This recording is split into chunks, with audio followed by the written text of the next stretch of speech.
on my phone, like the one time. I've had that where I left my phone wants to connect to the receiver, and I'm like, you guys are live, and I'm like scrolling through, and my Facebook is playing the audio like into the board and recording it.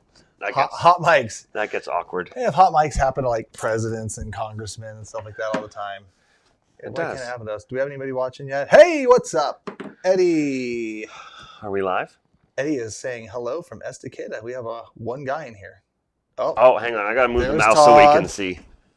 Todd says, hope they extend the Big C again. Well, guess what? They didn't.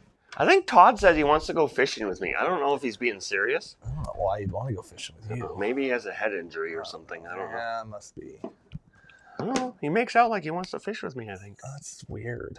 Why? Hot mic clunk. Oh, my bad. Yeah. Oh, here It's not my YouTube. It's not Facebook coming through, is Here it? we go. What's up, Ryan? What's up, Josh from Midland? Hello from Yakima. Oh, wow, we got 100 of you guys already. Here we go. Columbia will be open the first for Coho only. Yeah. Yep, it's live. Hey, Addicted. What's up from Hawaii? You gotta say it like Hawaii. Or I can't say it the way how do they you do it? they do the. They say it the cool way. They do say it the cool way. Cool here. Sorry. No. Cracking Outdoors. Woot, what's up? Mike Deegan, Jim, Spencer. Good evening from Marysville, Washington. Coho runs are hot. Good to hear. Yeah, let us know where you guys are tuning in from. Man, we have not been back in studio for a while. I see only YouTubers on there, Clint. Are you seeing that too? I've seen anybody from our Facebook world. Yeah, there is right there. Lopez. Oh, Lopez. Come on, I man. see. Okay, I'm sorry. From the Nacella, Washington. What's up from Toledo, Oregon, says Michael. Well, we got. Evan Hyatt says, bring on Keith. Who's Keith? I'm here, everybody. We got Clint. We don't, Yeah. we don't have a Keith here. Yeah, What are you I'm talking an about? egg curing expert. I did it for the first time. What are you talking about? You don't even know what we're talking about tonight. Yeah, it's on the Oh, it's on the thumbnail. it's on the thumbnail and it's the I title. forgot. Ding dong. Yeah. Hey everyone, this is a top secret YouTube. You're not going to know what we're doing until the very end. Man, I'm telling you, like, you guys are going to be excited because the podcast we just filmed was fire. Probably one of our best podcasts. If you are a fisherman in the Northwest. But anyways, we'll get to that. We got lots to talk about because we've been doing a lot of live fishing the last few months. Honestly, I'd say a few weeks, but it's been the last couple months. So we are finally back in here, and we got a lot to go through tonight, plus our special guest. And yeah, we want to make sure you guys get enough time to tune in. So be sure to like, be sure to share this out, be sure to hang this out to your groups, your friends, and let us all thumbs up if you guys are on the YouTube. Of course, please do. If you guys get over to 500 viewers tonight, were you reaching for it? Well, I was going to nudge it your way. I've got an addicted advantage flame knife. If that number right there that I see, that's almost hitting 200 between Facebook and YouTube. If I see that touch 500 tonight, we are going to give away an addicted advantage fillet knife version 3, $260 value, custom knife made by Tor Knives of California. Here it is in all its glory. I know you're right here. We'll talk about it a little later. It's the one that I think in a video you'll see me fillet a salmon in 23 seconds. Got the fastest time out there. You want to challenge that? I think I was there. I witnessed that. Oh yeah, it was with the Akuma people. It was with Michelle and John. I got to witness that. It was pretty good. Yeah. Show that new, whatever it's called, the little protector thing. Sheath. What is that? What is it called? New sheath. Yeah. That's like that's a college word. How many letters is that word? It's probably over my vocabulary. Yeah, we put some holes in the sheath, in the Kydex sheath, guys, so it drains out. Got a different gray coating, a gunmetal gray coating on there, and they did a little bit of a different contour on the handle. Honestly, this is my favorite one. Like the second edition I liked because it was a little thinner than the first, so that was why I was leaning. But now this one, they keep getting better and better, guys. And we appreciate your guys' feedback. I know those of you guys that have one, love them. The best part of it, I think, is the green. No. So it's green on the inside. I think it's the best. And I did ask you. Okay. Yeah, we'll do that later. But I did ask Marlon, these holes that are right in here to help it dry out and air out and dry. I asked him, like, well, can I just do that to my other gens and will it work the same? And he said, yeah. So I'm sure it won't. Drill the holes. It won't work the same at all. It won't at all. Cameron Black, everybody. That's a hole in a freaking piece of plastic, bro. All right. Anyways, guys, 500. Let's go. 500. Let's get it up there, guys. Dude, I'm in it. It's going to get to like 1,000. Oh, that's why it hasn't gone over 300 yet. Okay, anyways. And probably people are like expecting us to go live fishing at like 4 o'clock like we've been doing the last few weeks. Is there any like crazy baseball game on tonight or anything like that? No presidential debate. No. No. All right. I don't think there's anything. Yeah. Okay. Well, anyways, guys. So huge shout out, of course, as always, to Stevens Marine for sponsoring this live feed and the podcast. What are you doing now? I'm just gonna make that go away now. So I got a huge shout out to those guys. Man, we got some cool stuff going with those guys. I can't really say it. My boat's for sale. You could say that, but that's about all I can say. And there's an interesting turn of events. Really cool stuff from those guys. I've heard for years. I'm never selling this thing. I don't need it. This thing's perfect. I know. I wouldn't change anything. I wouldn't change anything. Let's put a new motor on it. That's everything evolves. Oh. Just like fishing rods, just like knives, me being an egg cure. I do remember some guys saying like, why would you need to come out with a second edition if the first edition was perfect? Well, why would we need to come out with another egg cure or another fishing rod or another truck or another boat or another... There's always room for improvement. Oh, weird. But, and also, there's not a lot of improvements really on that. It's just different styling. It's still the same metal and the same shape. And we do them in small runs, right? And so it's like, and we modify them, make them each one a little different, because then that way, if you got the first one, we're not just going to keep pumping them out. You're one of 250 people that got that very first edition, right? Was it 250? Yeah, 200. So they're all just a little different, teeny little different, and then that way, if you're like me, I have all the knives. Everyone wants to buy my boat. It's not for sale yet. It's for sale. Well, everything's for sale. Like you want, it's on eBay. Pay me $100K for it. I'll give it to you right now tomorrow. I thought you said 20. Yeah. No. I don't get a new boat every year. How long have you had that? Yeah, 6 years. Okay, I have 5 skeins of eggs I need to cure before this weekend. Any tips on what cure to use for Coho, Washington? Stand by. We'll probably talk about that here in a minute. Yes, sir. What do we got? No, I will not be getting a River Wild. So I saw a couple of guys saying I must be getting one. No, I'm good. No. Thanks. Do you guys have any spots available for winter steel? Yes, Lonnie, just email me. No problem. I saw somebody else asking if I had seats in November. Again, just email me or go to my website. It's all good. Yeah, I don't. Sorry. Clint's already full. # Clint's Guide Service. People are going to think that's real. Yeah, it will be next year. You're getting your license. I didn't say I'm full. He's getting his license. I didn't say I'm full. I said I don't have any. Yeah. See, words have meaning. Words have meaning. You got to pay attention. Oh, good stuff. I'm not addicted folding fillet knife. Ooh, Russell, that's kind of an interesting, We're in the announcements phase. I have a couple graphics. Let's do that really quick. And Cam, where are the podcast episodes posted? Because Silas is going to want to hear this one we just filmed today. Where can they find those, Clint? Everywhere that you can find Spotify? Podcasts. Pretty sure. Yep. Is it on Spotify? iTunes. It's on iTunes. It's on Apple Play. It might be on iHeartRadio. I don't know. Anywhere you can find a podcast, you should be able to find it. I'm going to look. Here's the thing. Like, I listen to my podcast. Oh, okay, yeah. It's on Spotify. Let's talk about this. Yeah, it's on Spotify. Spotify, guys. Addicted Fishing Podcast. There you go. Look at Spotify. If you don't have Spotify, you're crazy. Hey, look at this. The Addicted Fall Haul, brought to you by our amazing partners at Fish USA, Kuma, Gresham, Toyota, Stevens Marine, Short Bus, Procure, Max, Zero Fit, Yakima. What's that for? That is the new giveaway on the website. Is that the dollar and entry thing? Yep, you can all the contests you should be able to enter for free. Yep. There is a way to do that. You can go to the website, click on the information, find it. But then every dollar spent, you will be entered into the Fall Haul giveaway. And let me just pull it up here right now. So, an example, grand prize is going to be Okuma Guide Select Rod, an Okuma X Series spinning reel, Fish USA $200 gift card, and an Addicted $250 gift card. That's going to be the grand prize. So, oh damn! You add all that up, we got 2, 4, 6, 8, $1,000. Second place is going to be a topwater roof rack fishing rod box from Yakima. That's a $700 value. Third place is getting a $500 Addicted Fishing gift card provided by Gresham Toyota. So how long is that going to run through? Ooh, I should know all this. I'm sure Jen sent me an email. You're going to blame me. You should actually know this yourself too. I'm already just shaking my head, bro. Yeah. Here we go. It's every dollar spent is one entry from September 23rd to October 23rd, 2025. A month. So that means we'll probably be doing one for the winner too. But guess what, guys? Tonight we also have the winners for the, oh gosh, what do they call it? I just had it. What was the summer one? Oh, hang on.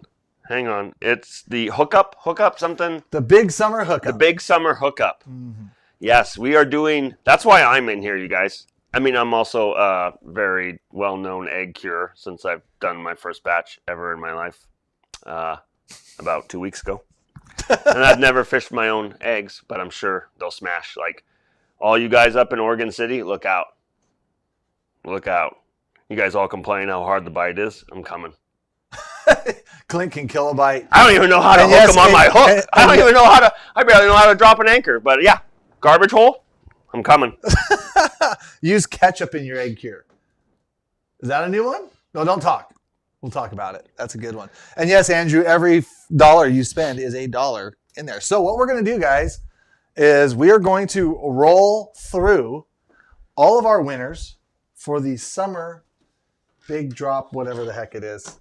It's a bunch of prizes, but some really good ones. And we should probably try to do it quickly so we can actually get egg curing guruism tonight. This was for everyone that entered the contest July 1st to August 31st. We have 10 prizes. We should probably start at the bottom, right? Start at the bottom. Okay, here we go. So we're going to pick winners right now. You guys will be contacted by the email, I believe, that is... Do we need to be writing these down? Or does it I'm hoping this software in this program... We got it, guys. Don't worry. This was supposed to be, let's be honest, this was supposed to be Lucas here today. But Lucas is in band practice, whatever the hell that is. One thing about being a good leader, being a good team player is taking responsibility. I am. Look I'm stepping in. Don't blame Lucas then for not being here. I'm not. I didn't blame him. I said this was supposed to be Lucas, but I'm here. We have the software, and I talked to Lucas. Come on, man. He hooked me up. I'm logged in, and he basically told me, I've never done anything with it, but it should be user-friendly. And it has a button that I hit that says draw winners. I'm going to just write down the winners as well. What do you think? This is also live and recorded, so we can go back. But what about the email addresses? It'll save it because it says right here I can export winners to an email. So I'm going to export. I see that. Okay, I feel comfortable with that. Okay, we're good. And I can take a screenshot of it too. Okay. All right. What do you guys think? What do you guys think? Who wants to win some stuff? Want to see who won? Did you guys spend any money with us? I forget. Did Marlon want us to call the grand prize winner? We're not doing that, but we will be. Should we do that? I don't know. Why isn't Marlon? Usually Marlon's like spying. Marlon. Should we call the winner? Marlon, text me if you want us. Here, watch. Hang on. Jen George just said, I'm recording, Clint. We got you. Okay. See? We're good. We're good. Jen, am I supposed to call anyone? I don't even want to ask because then Marlon's going to say yes. Yeah, no kidding. We got it together, guys. Don't worry about it. Dude, look, this is so pro. Next level, dude. First week back. This is way better than on the boat. How's the audio and video quality? Is the Starlink working? When are we getting bass boat trips? Nick, I went out today and absolutely freaking trashed them. Bro. Finally. Oh. Yeah, we're not doing that. I don't want to do that. I feel like there's a lot of volatility with calling that winner and seeing what they might say. Hey, if we're not regulated by the FCC, so we can do what we want. I could say the F word right now. You could. You definitely I could say lots of different words. You probably could. Yeah. Yeah. Yeah, way to go. I didn't say it. Let's pick some winners. Shut up. Audio, pictures, good. All right, thank you. No, Mike sounds poppy. That's just the way Clint sounds. Don't worry about it. Grand prize. Hey, guys, real fast. We're only at 300. 500. Come on. Share this thing out there. All right. Let's pick some winners. Let's start with number 10. What's number 10 winning, Clint? Number 10 is winning a $200 Addicted gift card. Boom. $200. The Addicted Fishing. Dude, should we take bets on if this works or not? This software. Let's find out. Here we go. Does this draw winners, right? Draw winners. Hit them. Hit it. I wonder how many winners it's going to give me, though. Like, is it going to give me one, or is it going to give me, like... I think it gives you one. If I saw him do this. Yep. Oh, it does. There we go. What's their name? I see it. I'm not going to announce the email. No, that's what I'm saying. So click on there and, hit that. Scroll down. First name. Oh, there we go. There we go. All right. First name for the $200 gift card, Dustin Welter. And if you're in the chat, let us know because that'd be really cool. So Dustin Welter, you won yourself a $200 addicted gift card. All right, so now we're moving on to a $100 addicted gift card for 9th place. Wait a second. That makes no sense. The 10th place got 200. The 9th place gets 100. That is wrong, Jen. Jen, that's. I would email Marlon. No. If you have a problem with this, email Marlon at addicted.fishing. But guess what? 9th place is winning the $100 gift card because that's what we're saying, and that's what's on the list. Yeah. Sorry, that's just the way the cookie crumbles. Don't shoot the messengers. Go. Pick Here we go. Draw winners. God, this is terrible. This is awesome. Here we go. Winner number 2. Yes. Brandon Baird. Brandon Baird, you won yourself a $100 addicted gift card. That's so for 9th place. We better be That'd doing be like, this. what if I went to a bass tournament? Sometimes they call it the first out of the money prize is like usually like a gift card.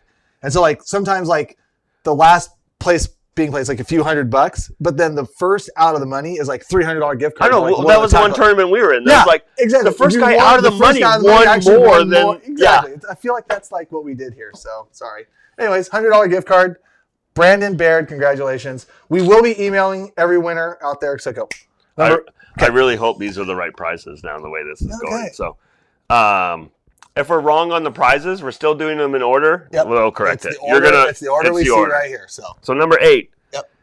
Free addicted sauce and seasoning bundle. Rock it. Let's go. Man, I feel like those 100 and 200. You don't know how big the bundle is, nor do we. We're just let it go. All right.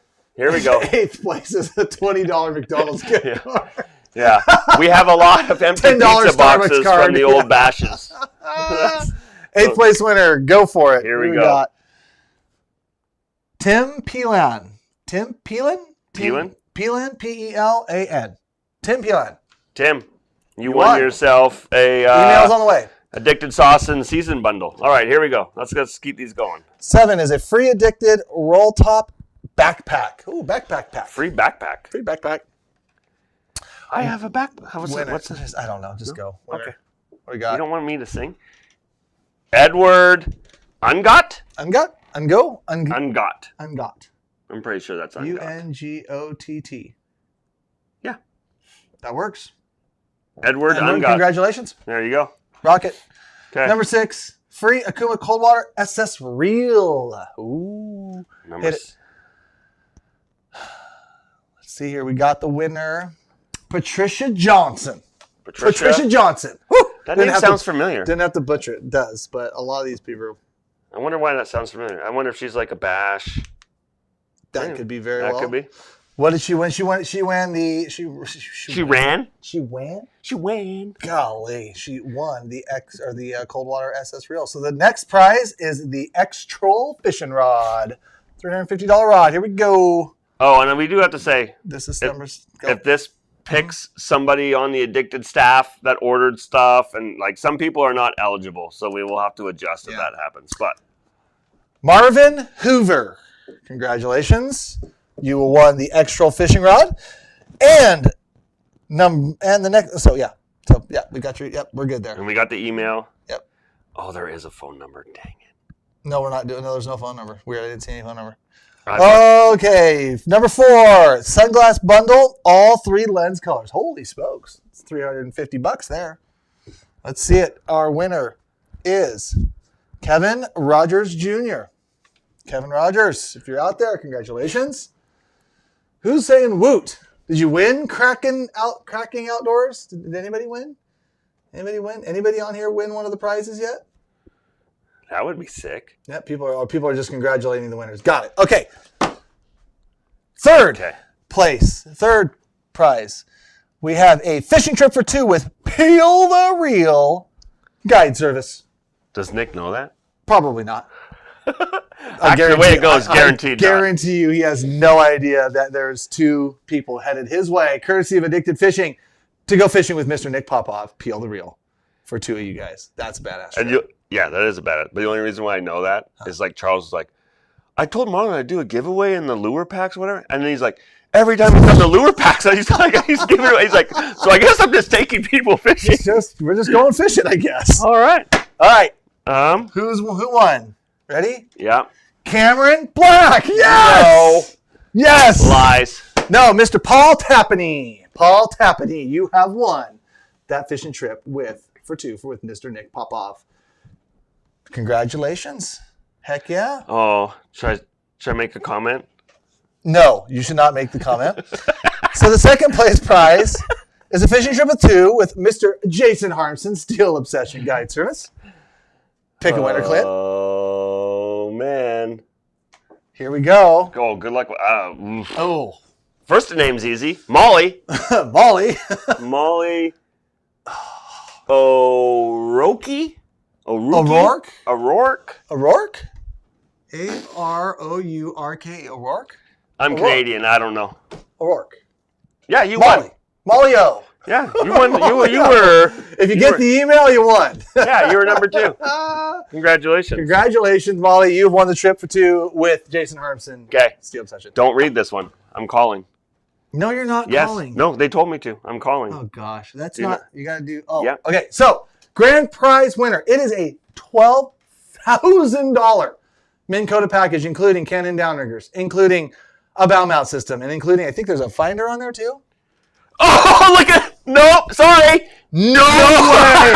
Nope. Not a winner. Not well. Should we call him and say, hey? I don't know, because that is. True. He does not. He is not paid or affiliated. I got to text Marlon. Hang on. Don't say anything. This is wild. Don't say anything. No, I say no because he won't. Knowing him and talking to him, he won't want it. Well, I don't actually. That person's getting. It's a he. We know that. That person's getting a new boat, so he probably would love some Canon downriggers, a bow mount trolling motor with a foot pedal, Humminbird Explorer fish finder, and a Mega Live too. Oh my! We got to call Marlon. No, I got to text him. Hang on. We can't. Jen, if Marlon's watching this, somebody we got to. This one's crazy. Actually, I'll text Jen. I'm texting all of them right now. It's nobody employed by Addicted. Nope. So it's not like anything crazy. But Marlon did say partners can win, right? Like he sent a text earlier. He said partners can win, employees can't. I'm not an employee. Can't. I'm not an employee. We're not talking about you, so it doesn't really matter. Well, I know. Rodney declines. I like it.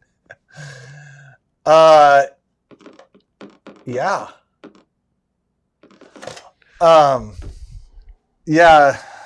Yeah. Jen says no. Jen says no.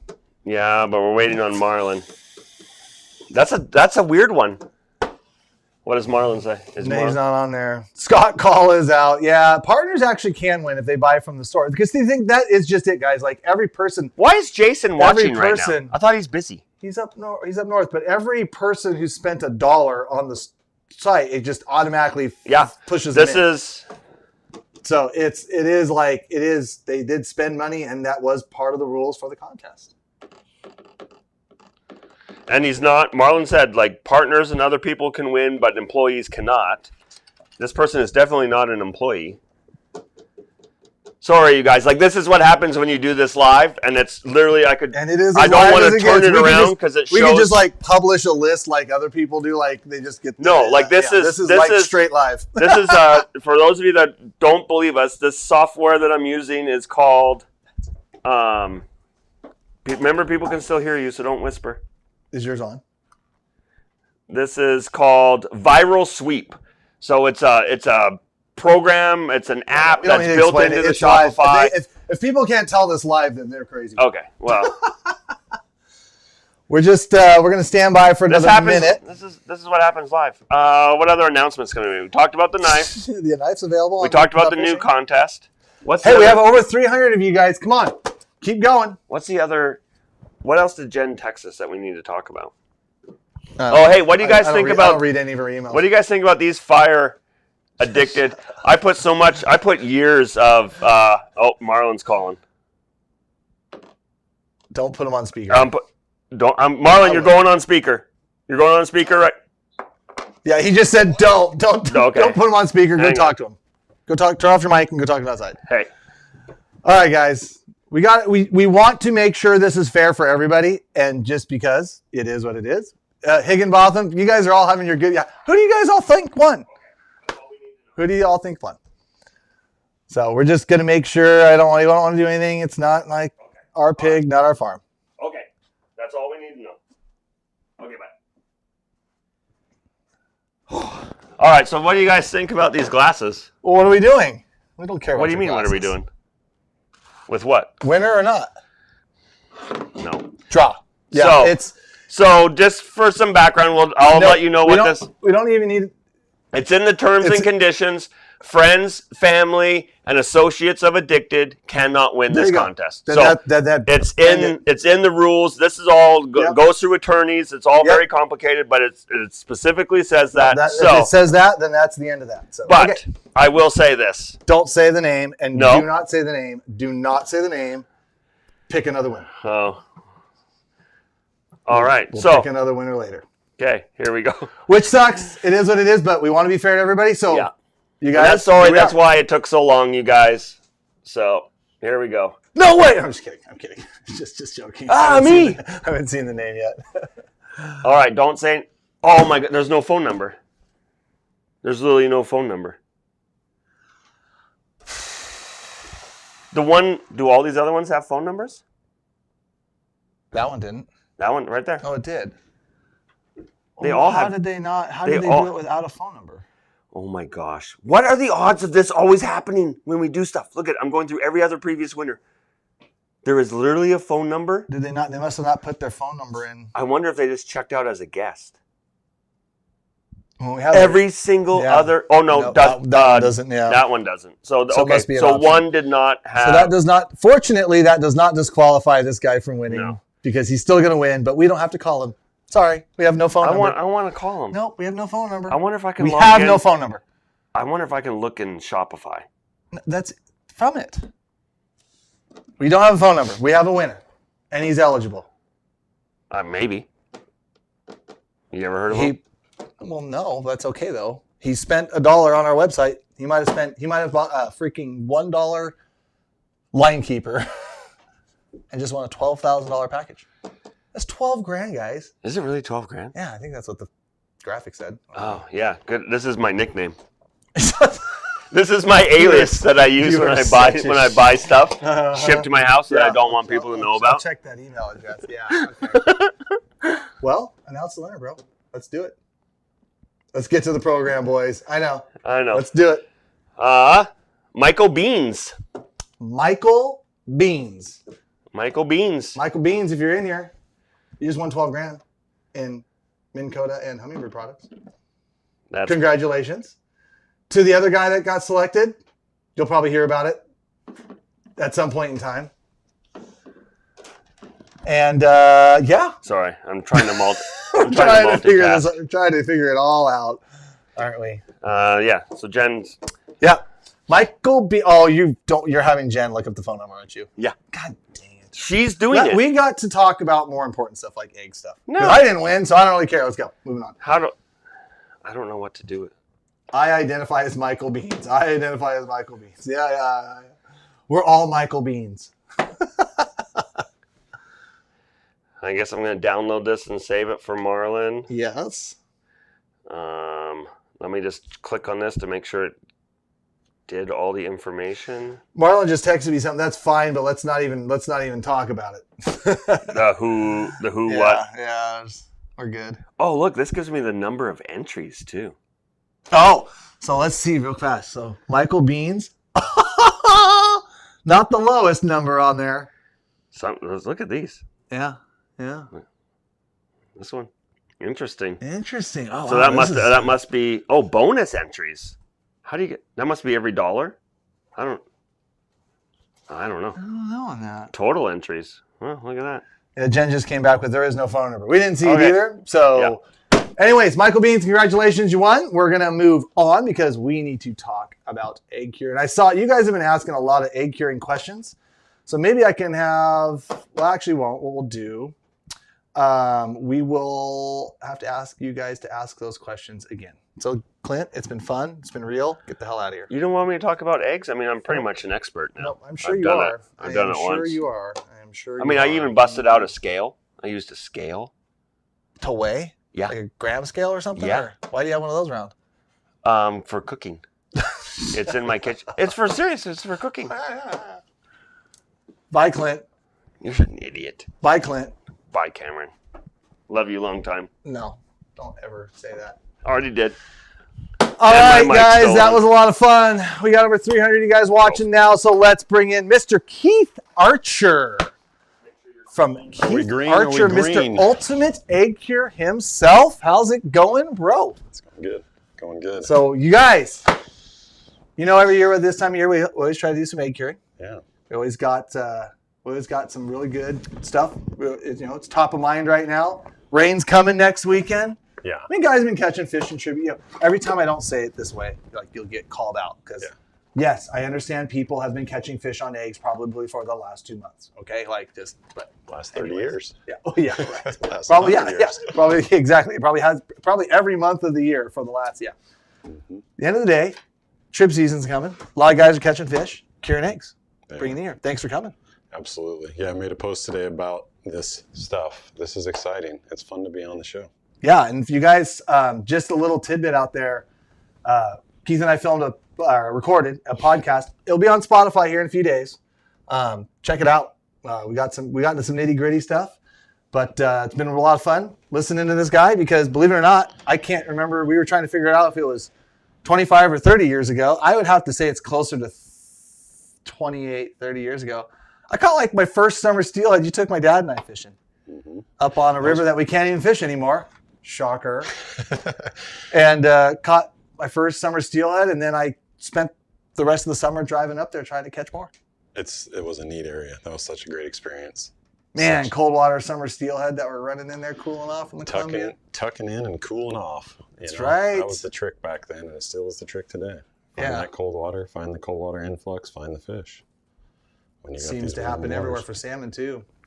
Yeah, like Columbia at one point there, it was pretty quiet out there. It had quieted down. 73 and a half coming over Bonneville. Lord have mercy. It's surprised we had record temps. Yes. in the for the date. We had record temps in the McNary and in the John Day pools at one point in time. Yeah, it's hard to believe. I think 75, 76, and it's more mortality type stuff. Yeah, that's like Florida. That's like Florida, 88 degree water stuff. Yeah. So you found the cold water, you found the fish. That was pretty good stuff. Those places were on fire because they were all tucked. They're all running for their lives. But yeah, guys, as you guys know, there was no Columbia opening. There was nothing to talk about. No meetings. Hopefully, we'll get some more coming up. More stuff coming up in October. Might be a little wiggle room to give us some fall Chinook a little later on for incidental catch during our coho season. But we'll see if that comes to be or not. But yeah, give everybody a little bio 101. Yeah. Talk about how long you've been doing eggs and a couple days. Just a couple days. A couple days. I got clamped by a week, I think. So you're another Instagram pro. Oh wait, sorry. There it is. I said it. I'm reading Arton Eats. Just Keith is a pro at carrying eggs. Thanks, Arton. I appreciate that. Gosh, it goes back to childhood. I mean, it genuinely does. I remember fishing, borax and strawberry or raspberry jello and, a little bit of salt, a little bit of sugar, brined eggs, all those sort of things, and just getting my rear end handed to me by some of the top names in the industry, So I think in short, it was just, I'm one of those guys that genuinely, if it's somebody else can, I can too. So I wanted to figure out what it took, So I started messing with chemicals. And again, be careful doing these things because the wrong chemicals can do the bad things. They can melt your eggs and they can chase every fish out of the hole. And they can create some toxic fumes and all sorts of crazy stuff. So, if you're going to mess with it, grab a science book, make sense of it, what you're doing, and, be careful because Lord knows Don't mix hydrogen peroxide and bleach. It's not good. Yeah, I've burned an eyebrow off or two and melted skin. Yeah, I've had it all.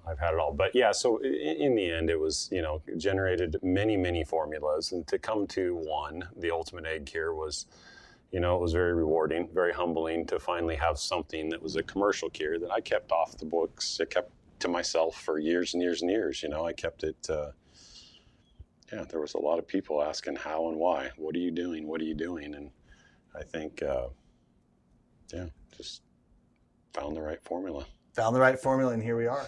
But even before that, there's a lot of trial and error.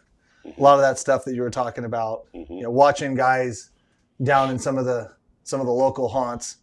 You know, we talk about a lot on here where, you know, I mean, egg cures matter. Like, and when it comes to fishing eggs, you know, you put a piece of 8 eggs on there and you put it down there in the hole and you mix it in with all the other fish and all the other baits in that hole. And there's not a lot of nuances to egg fishing as there is to like trolling a herring, doing some of these other things. Like, it's for the most part, it's like get a bait egg, put it in front of the fish, let him smell it, see if he wants to eat it. Absolutely. So everyone kind of fishes the same way. I mean, there's definitely nuances when it comes to, or different variables when it comes to like size of baits. You know, if some guys are running around the hole fishing baits this big in 20-foot gin clear water on old fish, probably not the best, but you know, certain size and stuff does matter. Right, Clint? Anyways. But at the end of the day, we've all done it. We've all seen it where there's 20 guys fishing in the hole and those 2 guys over there are just catching them. And everybody else is watching them catch them. For sure. For the most part. For sure. And there's a reason for that. I've been on both sides, you know. And we all have. We've all been on both sides. Absolutely. I don't care who you are, even if you're Keith Archer. I've had my butt handed to me many a times. I do remember my youth, you know, Clancy Holt. He was the magician. He was the expert. He genuinely had it so dialed in. He was so far ahead of everybody, you know. Having his second group of people at the boat ramp at 10 a.m., catching his 8 fish in the morning and having 8 more fish in the afternoon while all of us locals just kind of sat around and watched, you know. And it just drove me. It drove me to figuring it out. So, you know, that did create an opportunity that I found in the end to be, I got to be that guy kind of, you know. I did. It was fun. You know, it's funny because even though it's not a competition, it's like, and you know, I know exactly where you're coming from because I'll just say it, bass fishing guys, we're going to talk a little bass. When you go out to a bass tournament and everything is so square, you all start at the same time, leave at the same time, come back in, and some guy kicks your butt. Yeah. You just know, like, well, I don't know what it is, but he proved it that there's something better and there's something missing from my game to where he produced what he produced, and it's the same damn thing for egg carrying. Absolutely. When you see it day in, day out. Even though everyone's fishing eggs. And I guarantee you, like, when we're all running around the Columbia, a lot of us are drop shotting or throwing glides or whatever it is. Like, there's better ways to do things. And I think it definitely, drives people to figure things out. It does. And that's where it was with me. I couldn't sit back and just watch, you know. So it was figuring it out, providing myself the opportunities, messing with the chemicals, being careful on that side of it. But, you know, in the end, producing the ultimate egg cure to where I could go up. It didn't have to be at daylight. I could show up at 9 o'clock and I'd catch my limit. You know what I mean? And, you know, since then I've shared a lot. You know, I've brought it to fruition for everybody to kind of hand it out on a silver platter to give everybody an opportunity to experience those results. And, you know, with the right processes and the right, you know, procedures and such, it genuinely can move you miles and miles ahead in a quick time, you know. But there are steps to the game, you know what I mean? It's paying attention, and, you know. And that's egg curing just in general. Yeah, absolutely. You know, it's funny because, you know, we talk about, you know, we bring Steve and Jason in here a lot, and, you know, we're always like, you know, talking, even myself preaching, like, don't go, because I always tell this one story about going down to the river for 3 days in a row with one egg cure and one formula and just kicking butt with it, just mopping the floor, and then showing up one day and then the fish changed, the water temperature changed, something changed in those fish, and just sat there and watched every boat catch their fish and leave. Yeah. And sending Nick home, my deckhand at the time, to go get every damn egg jar that I had out of the freezer, and then playing catch up at noon, dropping different eggs in, and finally finding that one where the guy dropped it in and caught a fish, and then limiting out the boat. And it's when nobody's in the hole was really easy because everyone already got their fish and left. It doesn't, at times it's frustrating, isn't it? I mean, it crazy. Genuinely can take you off the edge. And here's the one formula I do have, and I do have other garage formulas too, right? That, you know, maybe someday we'll bring them out. I don't know. Depends on what ProCure wants to do. it's just, and it's ever evolving. I never quit. Like, I'm always experimenting. It's, well, everything's ever evolving. I mean, shoot, we're trolling around skateboards now in the Columbia River, where we didn't think we'd be doing that 8 years ago. I scratch my head. I still like look at all this terminal gear, and it's, you can drag them through the meat hole too and catch them. There's genuinely that. I'm seeing guys do these sort of things and applications. It's always evolving, always changing, mm-hmm.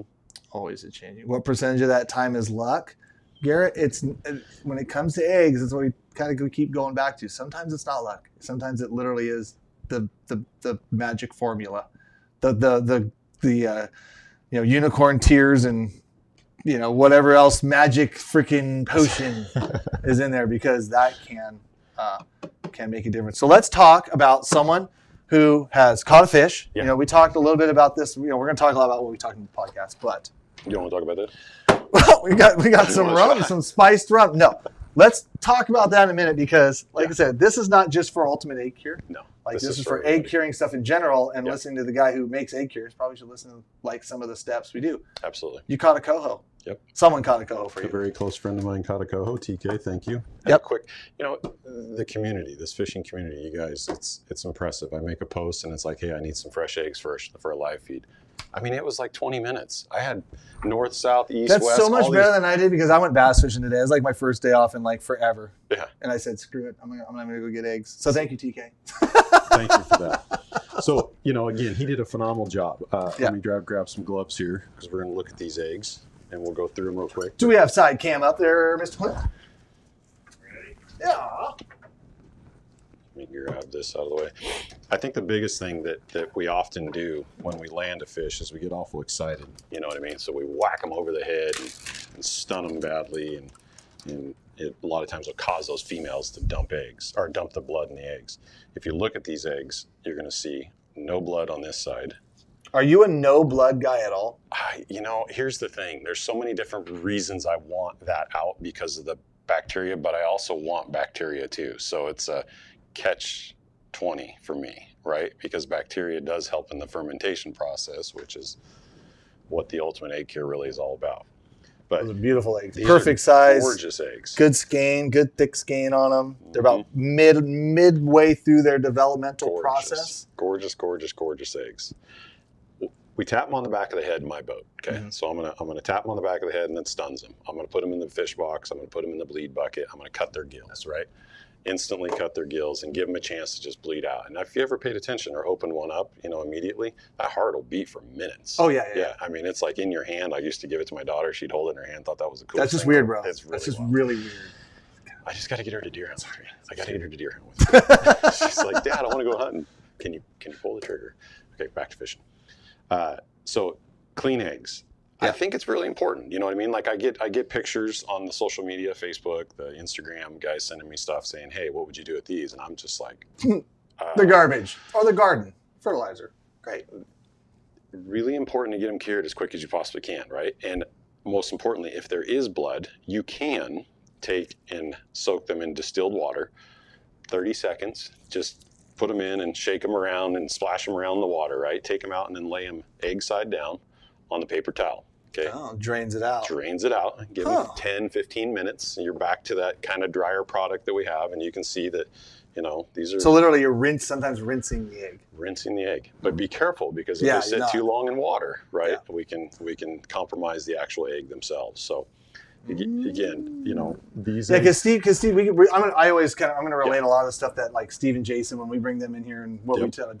Like Steve's not too crazy of a stickler for blood. Like if there's a big vein in there, and I mean everyone's done it, like get in a hurry, get in a hot bite, and it sucks, guys. Like, cause you'll like catch a fish, I think it's bled, it gets thrown in the box, somehow it gets missed, and then you go to clean it, and that egg is just like purple, just soaked with blood. Soaked in blood. So we're trying to avoid that. Tap, bleed, good clean eggs. That's as pretty as they get. Absolutely. Those bloody ones, I still cure them. Yes, I use them. I will always use them, but I'll rinse them, and then I'll add some of these other products to clean the egg, because those products do clean eggs. You know what I mean? So they're going to pull those bloods out, or the blood out. The vibrancy in the egg has everything to do with how much blood is in the egg, and also the initial color of the skein himself. We can have a dark orange, a pale orange, all that does factor into what that end result looks like. The perfect egg to me, a king egg, okay, late August, early September king egg, berry size, very similar to this, lighter colored egg, so that my ultimate egg here, the vibrancy, can really produce and show. I think that's really, really, really important, as these fish do key on specific colors in the color spectrum. I genuinely have paid attention and tried blues and purples and greens and blacks and all these other dye colors in egg cures to see, do they work, right? Coon shrimp, different story. Okay, I think there's some validity to colors there, but in the eggs, I don't really see them making much difference. Red. Damn it. Pretty much that in itself, right? Red or orange, you know what I mean? It's like red or orange, and that was the colors that Procure had. That was the colors that were out on the market for years and years and years, whether it was a natural or an orange or, you know, their pinks and stuff like that. Those are what you had commercially to work with, for sure. I think it's really important there. The eggs, once they're cleaned up, okay, once we got them out of the fish, you know, I see guys that'll cure them in a whole skein. I can't do that. That's not it for me, because the cure doesn't penetrate thoroughly. It's one thing if you have it in a brine process. I think that the water, obviously the brine, once it's mixed in, yes, it can penetrate through the eggs. But I think it's very important that these eggs are opened up, and we open them with the scissors, right?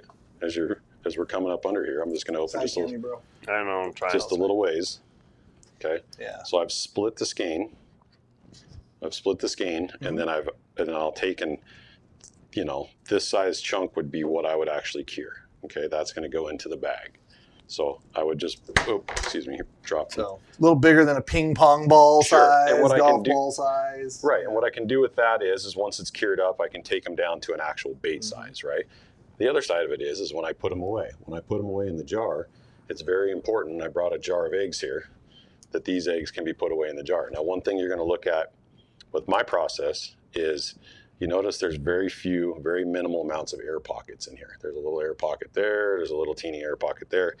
But air, oxygen, is the demise of the egg in the freezer, right? Because it creates a freezer burn. So what we want to do is we don't want to create too dry of an egg, so that when we freeze them, that they freezer burn, because that's going to compromise the actual egg. So I pack these away, another part of this 10-day cure process. Okay, 10 days on these. We'll talk a lot about that here in a little bit. For sure. You know, there's a length of time that I do, but when I pack them away, you'll see that the juices are what keep the actual egg preserved when those eggs are froze. I don't vacuum seal them. I don't put wax paper. I don't do any of these sort of things. I never understood that, like putting the wax paper, like burning them in there. I'm like, why would you interject all that? There's a couple of guys that I've fished with that genuinely believe that assists in their better, you know, a better egg and a better product. I've just always kind of shook my head to that one. I couldn't make sense of it, but you know, so now curing, right? I mean, chunking them up. Yep. Curing them. Yep. We're going to work through them. We'll get them cured up here. We can kind of watch the process that I do.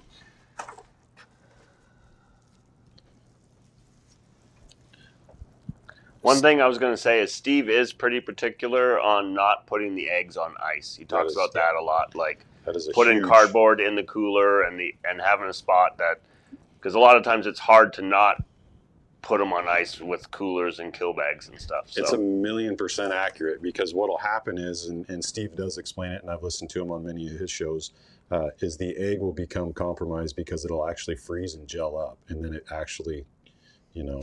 Whatever salts and stuff are in that egg, I think what happens there is it splits. It's like where the membrane. Yeah, the membrane splits, and then it just kind of creates all sorts of weird gel, and parts of it freeze and the other parts don't. And right. I mean, initially, that egg that you're looking at in my hand is what the egg should look like when it's done cured, right? It just will have the chemicals and all that in them. But that egg itself is, you know, exactly what we want. We don't want a flatter egg, a mushier egg.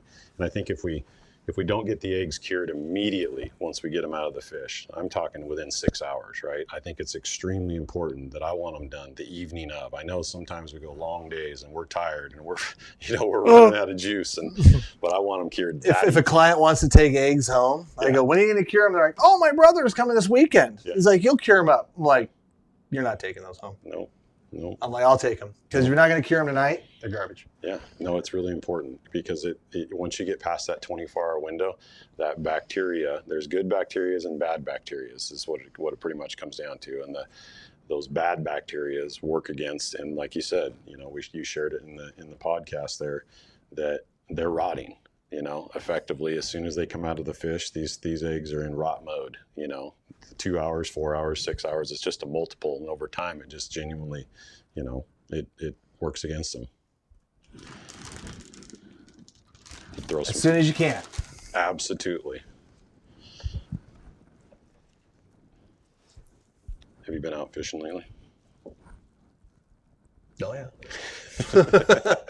Plenty of fish still to be had. Columbia closed. It doesn't mean it's over. That's the truth. Okay, so when we talk about the products, obviously ProCure's got some phenomenal products. They got the Red Hot, they've got Wizard, they've got Fuse, they've got your Addicted blend, they've got all these blends, and every one of these egg cures over the years have been cures that I've personally used. I have absolutely witnessed to be phenomenal cures. There are guys that are mixing cures now, if you pay attention to it or hear it through the grapevine, where they're mixing 1 or 2 or 3 at a time, in concoctions. And it's generally what it's doing is it's creating a smell that's just slightly different than the rest. Yeah, if everyone runs around with Ultimate Egg Cure now, right, you want to be a little bit different. Just a little bit, you know what I mean? Yeah. Just a little bit different, whether it's a different strain of eggs, whether it's a different, you know what I mean? Like you're bringing eggs from the coast and bringing into a fishery, or you're bringing eggs from a different area. That's enough to be different sometimes, rather than just using in-basin eggs that you've caught in-basin. But we're going to talk about that in a minute. Yeah. Let's just stop yawning. Drink more coffee. There you go. So, egg cure-wise, how much do we use? We've got 14 ounces in a bottle here, if I can get to it. Well, we're not going to get that out. We'll just use a light amount and see if you can get it. I got a glove on. I can't get in there. Oh, right. That's an easy way. Magic. Look at you, Cameron. Magic. What would I do without you? Okay. 14 ounces in a bottle. I prefer, depending on the berry, the maturity of the egg, the ultra small eggs, the tight small eggs, very immature eggs, I'll run about 1/4 ounce per pound. In the little bit more mature or this size berry, medium size berry, I'll run about 1/2 ounce per pound.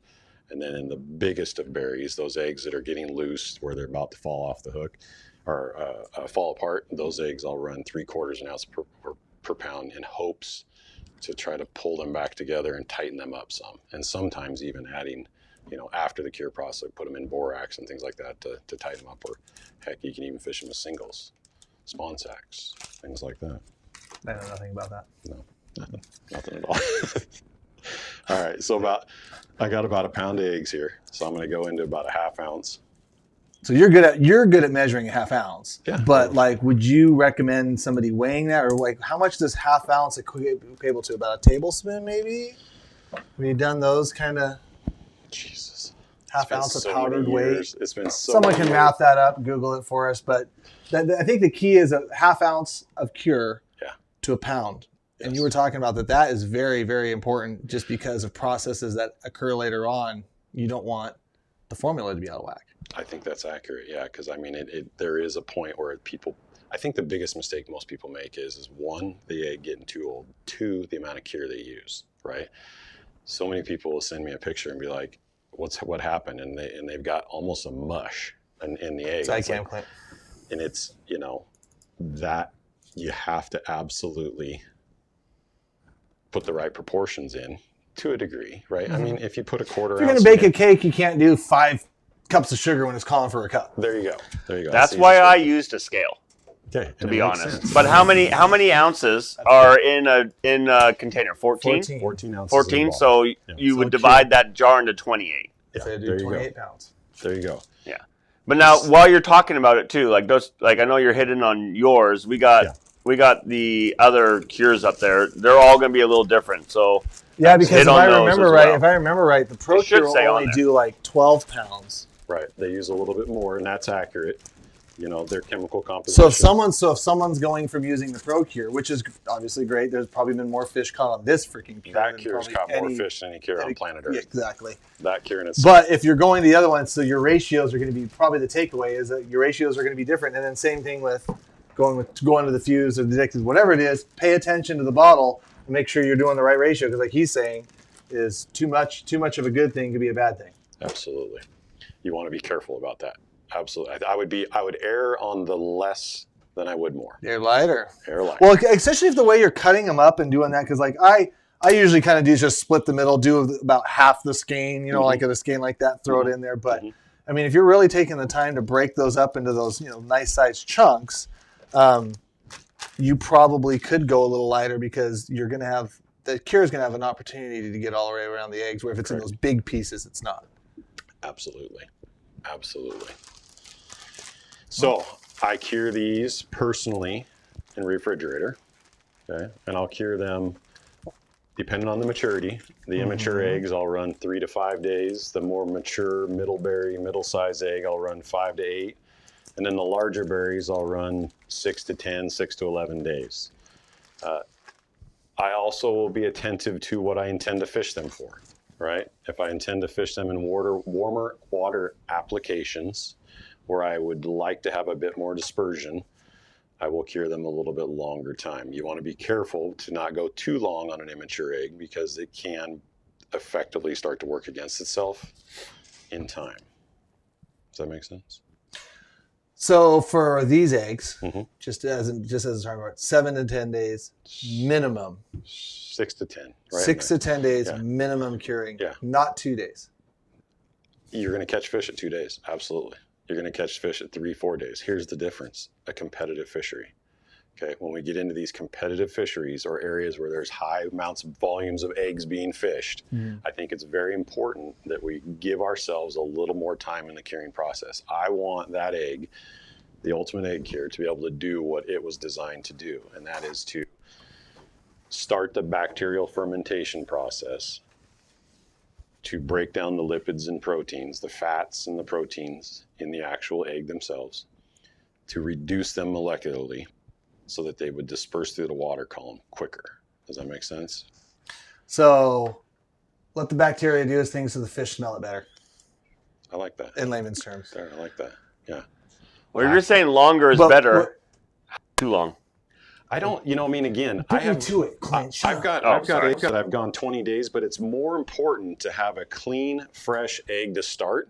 Because if you have a compromised egg that's rotting, you know, 2-3 days into it, and you try to go 10 plus days, you're going to have mush, right? I mean, it's not going to be a good product in the end. And again, it doesn't matter what cure, what it is. At that point in time, if they've gone longer, over 24 hours out of the fish, I would stick 3 to 5 days. I just wouldn't, you know, let's say 48 hours out of the fish, as long as they've been chilled in the refrigerator. Yeah, not laying in the bottom of the bait cooler that has no more ice in it or anything like that. Right, or on top of the ice where they're becoming frozen or things like that. I think it's just, you know, and I'm not trying to spook people. This is really an easy process. It's not that difficult. I mean, it literally is catch a fish, stun it, let the blood run out, take the eggs out, put them in a Ziploc bag, bring them home, and just cure them that night. And use, just in a safe spot, a ½ ounce a pound. You know what I mean? Like, you can get away with a ½ ounce a pound with the ultimate egg cure. Cure them 3 to 7 days if you're a rookie at it and you're just learning, you know, and watch that process, and you're going to see the eggs, as we're watching here, they're going to start to disperse some juices in the next 10-20 minutes. And then over the next 18 hours, those juices are going to get sucked and absorbed back into the egg. And then they're going to kind of slowly dump those juices out. And that's when that bacterial fermentation process starts. You can expedite it if you'd like. You can expedite it in a couple ways. You can expedite it by room temperature. There's a lot of guys that'll cure room temperature. Jason Hambley. Hambley talks about it a lot. With his fuse cure is an absolute, you know, for sure. What about other cures? Okay. So, like, would you recommend cures, like, because we've all used them, would you recommend, like, I mean, because I know, like, some of, like, the Red Hot Double stuff, you know, kind of like 48 hours. It's, you know, a lot of this stuff is kind of based, you know, talks about, you know, 48 hours, a couple days. Mm-hmm. In fact, like, just right here, I believe it does. All juice. DB Fishing asked the question, how long would you keep the cured eggs before getting rid of them? Personally, DB, I cure them, process them, and then I jar them, okay, in a quart or a pint jar with the intent to freeze them. I have eggs in my freezer, I should have brought a jar, darn it, that are from 2001, Cameron, that still look exactly like these. Here's the catch, okay? If there's any oxygen in the jar, it will cause freezer burn and the demise of the egg. So when you put these eggs away, you will notice in this curing process, as we get backward, upwards of 5, 7, 8 days, there's going to be extra juice in the bag or the jar or whatever you choose to cure it in. When you pack the eggs away to freeze them, add that juice back in to fill the voids, to get the oxygen out of the jar, and just kind of massage it in there. Then your eggs will last forever, because if there's no oxygen, it's like freezing them in water. But don't add water. But even when I'm doing, fused cures, any of those cures, that's always been my process but generally I'll only cure for like 2 or 3 days. Mm-hmm. But once they kind of rejuice, because they seem to like immediately expel, they suck it up, and then they start to kind of like go out again. And usually at that point in time, I'll grab that jar and put it in the freezer. 90% of the guys do. Right there. But you're saying once they juice out, give them a few more days. Give them 3 to 7. Well, at least with the ultimate egg cure. I think so. Yeah. But what about ProCure, and what about some of the other ones? Would you recommend doing that there? I have personally done that with those products in my youth. Absolutely. Back in my youth, when I was learning this and developing my own, I still use ProCure products. Absolutely. And I would 100% run this longer curing process. Now, if you let them go too long with some of these other products, they will eventually, work against and compromise the egg. So stick to what ProCure because suggests. I do know, like, everyone's had that jar they put in the back of the fridge for like a month, and then finally, I better see what's going on there, and they're like, the eggs are all deflated. For sure. And I can feel like that could probably be cure to cure. Yeah, there was a time, where it led me on this was I had a jar of eggs like this, and I ran up to jump in the boat with some friends to fish, and I left them in my back seat, and they sat in the back of my truck on an 80-degree day for 24 hours, and I forgot about them. Believe it or not, those eggs wrecked the fish. Now, I'm not advocating for you to go to heat them up, boys. I'm not advocating for you to go put all your eggs microwave them. Yeah, my wife would love that. But genuinely, they were done right in the right amount of time with the right amount of cure in a 5-7 day process. And I had never opened the jar, and I had left them in my truck. They came out exactly like they looked. Okay. Yeah, so I mean, like in a controlled environment, 7 to 10 days, you got a lot of wiggle room. If you're going in an 80-degree environment or a 90-degree environment in the sunlight in your truck, that window of like when they're good to probably like going to be past good is probably pretty small, pretty short. Yep. Look at those beauts. 10 days cured. Oh, side cam. Little side cam action. And when did you cure these? Last year. So these were caught king eggs. December 27, 24. Weird. Let's go straight. Hang on. Straight. Come on. It's not going. Oh, did I maybe unplug it? You might have. I might have unplugged it. Stand by. Oh. Stand by. Clint, why'd you unplug it? Go ahead. What about eggs that you had to wrap in paper towels in the fridge and couldn't cure them for a day or so? Isaiah, that is a great question, and I get a lot of those questions. I get a lot of guys that bring their eggs home, they put their eggs in the refrigerator. I got it, Clint. And sometimes they put them in the freezer, which is no. But if you wrap them in the paper towel for the day and you cure them 24, 48 hours after, they're still the blue light's not on. They're still going to be a good product. But there's been people that I've seen a couple questions here in regards to actually freezing the egg. Don't freeze the egg before you cure the egg if you don't have to. Okay. Can you freeze the egg? Yes. Once you thaw them, take them out, put them in the refrigerator. Do not thaw them at room temp, but be careful with that. But those are ultimate egg cure. 10 days cured right there. From some beautiful December king eggs. Those, you got to try those tomorrow. Kind of juicy. Back up and fish your spot. Should take them with you. You know. Oh, I'm not fishing tomorrow. Oh, thank God. Look at you. What about so storage process? Yeah. Year, 2 years. Obviously, a year, no problem. Don't worry about that. Just going to ask the question because everyone likes to ask this question. Yeah. So you take the eggs out. You took those eggs out of the freezer. Yes. You defrosted them. You're going to go fishing tomorrow. Yep. You don't use them all. Then what? So you can refreeze them. Okay. But they will be slightly compromised. Okay. I will put them in the fridge and leave them for a week. If I know I'm going to go back out that next week, I'll just leave them thawed personally. So that will be, I'm getting into 15, 17, 18 days of curing process because they will continue to cure. So really it's like cure to 7 to 10 days, and then you got like about a 10-day window that you want to fish those eggs when they're defrosted. Whether they're frozen or not is whatever, but you only have that other 10 days of kind of the window when you need to dunk those baits. Absolutely. That's my personal. That's probably the easiest way to. Now, don't shy in a situation where you have a river that you're fishing that doesn't have a whole lot of competition. It's easy river. 3 to 5 days, simple care process. You're going to wreck them. You're not going to have problems. It's these competitive fisheries that I genuinely have just. Yeah, I mean, everyone's been in the fishery where you get these, oh gosh, some of these Insta heroes, sorry. And they'll go to like the bottom of the river and they'll get the freshest, and they'll throw like one bait, and it could be like the beta eggs that will just get absolutely snubbed by 5 million fish in a competitive fishery. Mm-hmm. But it's the first little red thing that fish is seeing coming from the ocean and its first interaction with human. And he is going to gut bomb that freaking bait so freaking hard. And it could be like, so you're talking different fish, because there are fish they're naive. They don't know, they haven't seen Fred and Joe and Michael get killed, so like they're gonna eat and they're not pressured, and they're the ones that are like eating the bobber off the top of the water. Absolutely. And I've witnessed it. Tidewater two different kind of fish. But you're talking about when it's competitive, your eggs better be cured perfect. You better have the good dispersion, which you're getting from actually kind of fermenting and letting those eggs gel a little bit. Mm-hmm. Probably even with the other cures as well. Absolutely. Just giving that cure time, the process to do what it's a. So Russell Penny asked, well, how do you stop the cure? Well, you freeze it. That's it. Correct. You freeze it. But just realize that defrosted, you got a 15 or a 5 to 20 day window. Total. Really 7 to 10 days. Yeah. But that's what you want. Absolutely. Yeah. How do you reseal? Like burn a paper towel trick to get a better vacuum, James? No, I don't, because again, I don't know how quickly. What if there's only half? What if we only have half the eggs in there? That's a great question. Jeez. You're probably just gonna ride them in the fridge and tell you. Smaller jar. Smaller jar. There you go. What about dumping borax or something on the top?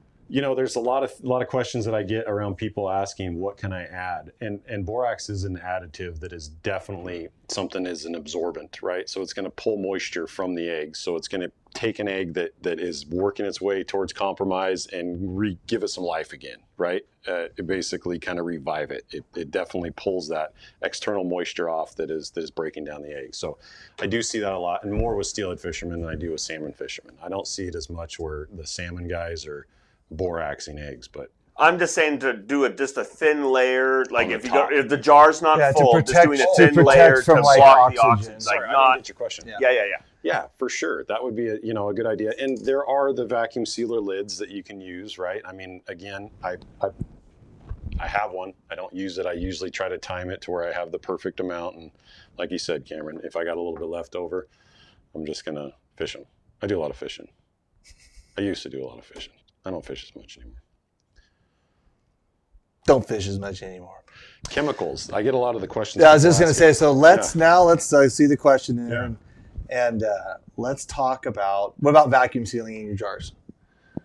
Only if I don't have enough. If I have an egg that's a drier egg, right, and it doesn't create the proper amount of juices in the egg to where I can expel this extra oxygen by adding those juices, then yes, then there are times if I know those eggs are going to go a year plus, I will vacuum seal them.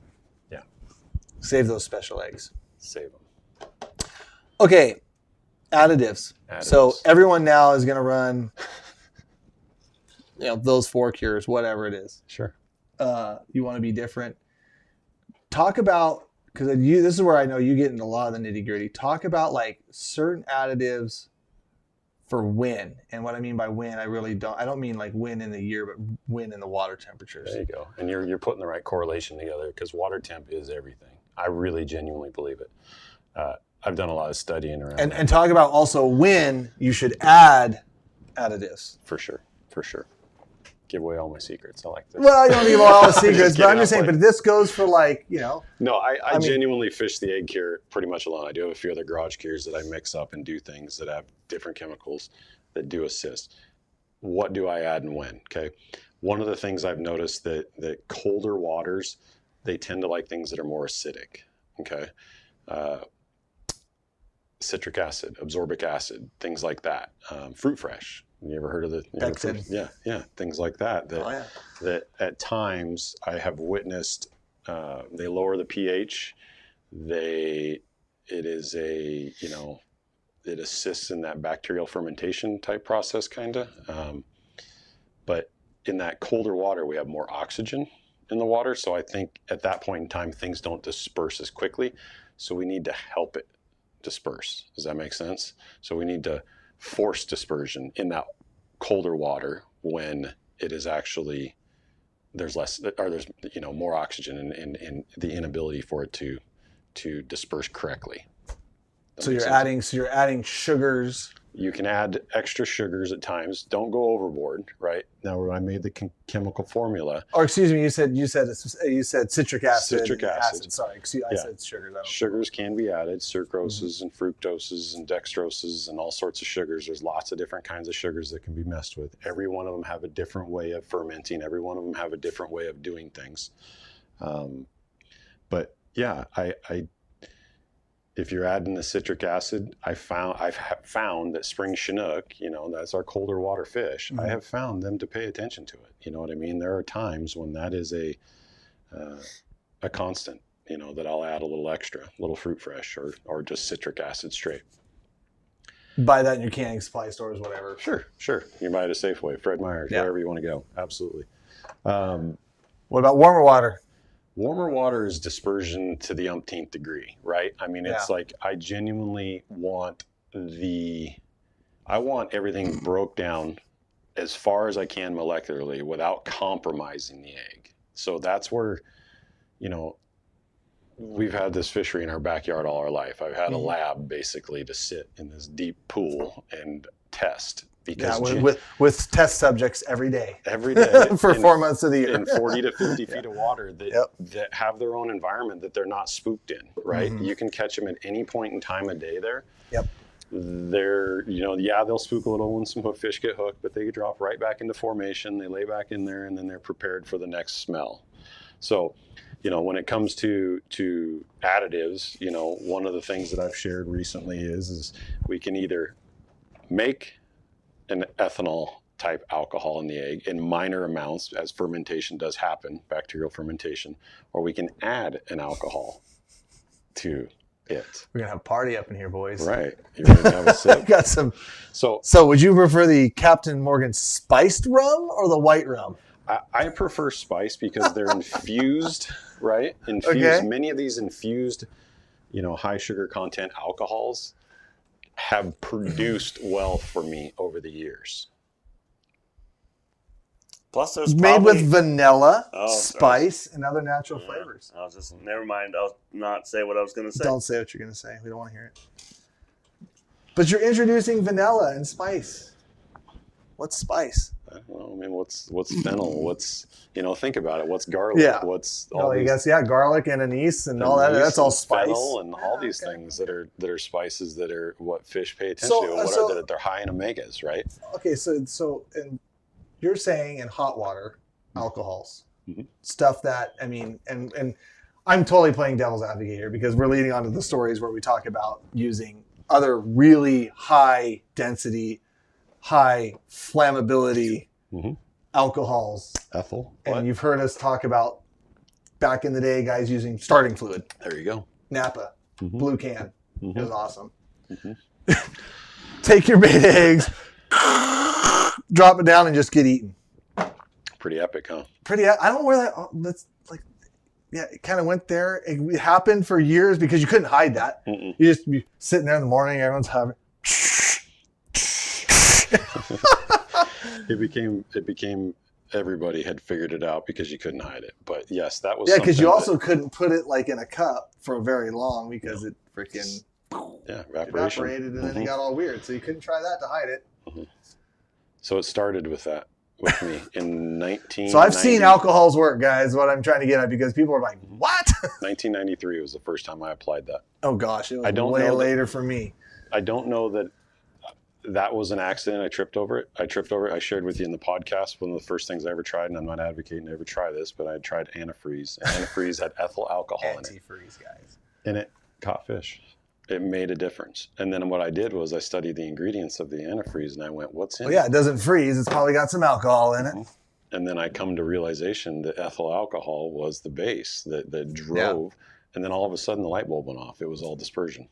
It was all dispersion. I mean, at the end of the day, like, you know, you put your bait down there, and we see it now, especially with some of the technologies that we have, where we literally can have a beta egg hanging there in the boat, and we can watch how many fish go up to it, and then just go away. Where if a fish that's going up to it gets a whiff of it, gets it in his face, and gets a good smell of it, like the bait hasn't washed out. Yep. And it's leaching off all those good lipids and proteins and whatever makes that fish trigger to that, even if whatever scent it might be. Like, there's a reason why ProCure sells a whole lot of freaking oils. They do. And it's also, you know, I mean, here's another one, right? That I brought for you personally. You want to try it? You guys are all screwed now. Give it a shake. Look at that. Look at it. Watch. It goes from a clear liquid. Yeah. Shake it out good. And watch how creamy orange juice. There was so many people that envied that orange juice over the years. That's funny. That's all ProCure product right there. With what's in it? Yeah, I can smell the ProCure product, and I can definitely pull a shot of this. I'm not gonna. But you got a little burn. You got a little burn. Yeah. A little alcohol burn there. And that's so okay. So we're kind of going down. Yeah, everyone's probably. What's my favorite scent? Do you know? ProCure squid oil. Squid oil. Oh, okay, yeah. So like the thing is, like with a lot of the ProCure oils, like when you get into the squid and the squid and then the shrimp prawn, they all kind of have. You got to really like break it down, but you're getting that alcohol. You're smelling that, and like I said, that dispersion, but you're still using the scent. I mean, so why don't you just take straight isopropyl or just some other straight base alcohol and not this? Or should I not have said that? You're okay. I have nothing to hide. Like, I genuinely, at the age of 50, I want people to catch more fish. You know what I mean? and we talked about this in the podcast too, because like, I'm sure some people out there, oh my God, but at the end of the day, like what fishery you go to, like the fishery that you participate in, that I participate in, that every one of you guys out there is watching is going to be different. Like, it is going to be different. You're going to be targeting fish at different water temperatures, at different depths, at different conditions, at different scents, at different stages in their life, at different distances from the ocean. So, like, what has kind of worked for you in your fisheries, like, I'm sure you can't just run that one thing into every fishery and just completely excel. Correct. I will mix different scents for different fisheries, but I will always have that isopropyl base. that one, yeah. That isopropyl base. You hit it. Yeah. You nailed it. There's an isopropyl base in there. Look at our juices. I'm going to expedite the process here. You know how? Let's see it. We're going to go a capful to a pound. A little snort for you. I don't drink. I haven't drank in years. Spiced Can you rum. open that for me? And so we'll go right in. What? Just like that. What? No way. No way. Just like that. Now, here's one other thing that's going to happen, okay? Alcohol cleans things. So you want an extra vibrant egg? Wait till you see what these turn out like. They're UEC, Ultimate Egg Cure, makes the brightest egg on the market. That was my intent. That was what I wanted to do, right? That was my whole goal. Now, when you add alcohol, it even takes it Did better. you put it in this? No. Okay. It's not in that. So it's kind of like it's an additive, but you still believe in like also having kind of like the base. Yes, absolutely. Yeah, we kind of talk a lot about that too, because guys will go crazy now and start throwing Potter's vodka or Tito's or Malibu freaking Silver or whatever the hell. What about coconut flavored stuff? There you go. That's a good one. I'm kind of into the coconut flavor. The vodkas, don't do it. It's waste time. Really? Potato based for some reason. But it's alcohol. I don't know why. I don't have much luck with it. Maybe some of the infused ones nowadays, you talked about the sugars. The sugars is the super important part. Now, I mean, all alcohols have sugars, right? But I think there's certain types of sugars. Am I giving too much away? Yeah, and probably, well, no, but like there's probably, like you said, there's probably like some very synthesized ones, and then there's probably some natural ones, and there's whether the fish like the synthesized one or the natural, whatever it is, who knows? Are we down to We're down to 5 minutes. We got to answer some questions. Maybe? Oh no, we can go. A couple. Are you guys enjoying this live feed? I know I am. This is kind of fun because I've been like chasing this guy around for years trying to catch fish. Come on. What about That's cool. Mixing cures? Because I just cured eggs, and what I did was I took half of the Ultimate Egg Cure, and half of the Addicted Assassin, which is a spin-off of the Fuse, right? sure. And I use those two to cure. Very good. Good idea, bad idea? Yeah, absolutely a good idea. You know, one of my favorites in my youth was, believe it or not, Pro Glow and Pro Cure in combination. That was a very popular in my deal. very youth. Yeah. You know, and then, you know, I was taking pumpkin spice flavor. Russell, there's no. Get off this live feed. Sugar-based liquors. Go away now. That's a good one. Gosh, pumpkin spice that came in here. There's so many of them that, you know, there's so much to learn in this world of alcohol. It's the whole next level. I mean, here's why I want to share it, Cameron, the God's honest truth, okay? You know, I've got my toes very wet in this world, and I've had them very wet from the mid-90s until now. So that era of the 90s and the early 2000s when people fished around me and always were like, how? What are you doing? Okay, these alcohols are the game changer. On top of having I used to get so pissed off because like I'd be like down hiding in the swirl or in the lower river trying to pick on freaking naive fresh fish, and Keith would come down. I'd just freaking leave. A lot of people did. Like 20 years ago, I'd be like, nope, we're going to go to the next hole, guys. I want to sit here and watch this stupid damn white slide catch another 5 of them. That's no joke either. That juice right straight there up. In the fall on that specific river that we love so much. Oh, yeah, we love it until they let all the babies go, and then it's just freaking hell on earth. What do you think is the toughest egg bite fishery? I hear a lot of people talk about the Willamette being way harder. I had that come up last year. I had a guy reach out to me on the Facebook page, the Ultimate Egg Cure Facebook page, and he said, hey, I fished 3 days with your Ultimate Egg Cure and I can't get a bite up on he was in the garbage hole up there on it's funny you brought that up earlier, on the Willamette. So I hooked onto my boat, I took out some eggs, and I went up there. And I used electronics to start the morning. I used my live scope, take a peek, and see what was where. And I found some fish laying on an inside seam, and I seen 5 of them laying there, and I picked off 2 and lost another one.